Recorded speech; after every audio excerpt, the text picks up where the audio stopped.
I'm going to go over the process for installing a set of windshield wiper blades on a 3rd generation Toyota Tacoma. The install process is super easy. Anybody can do it and only take a matter of minutes. For the install, you're going to need a 22-inch blade for the driver's side and a 20-inch blade for the passenger side. For the install, I'm using this set of Michelin blades. I'll put a link to them in the description below if you want to check them out, but most blades do come with the various adapter kits that you're going to need for the Tacoma.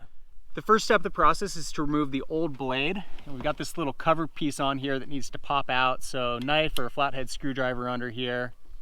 And we can just pop that little piece out. And with that out, then we can just go ahead and slide this blade right off of this arm. Old blade is off, and we're ready to install the new one. Now, depending on the kit that you go with, they come with a number of different adapters.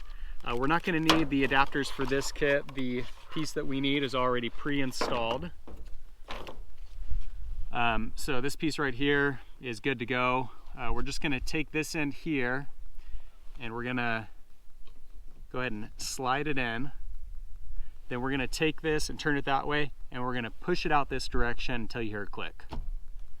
That's it. Got this little cover that comes off to protect the blade, and we're installed. Do the same thing on the passenger side. So there you go, that's the wiper blade install on the Toyota Tacoma. As you can see, super easy and a very quick process. If you have any comments or questions, leave them in the section below. And for more 3rd generation Tacoma videos, be sure to subscribe.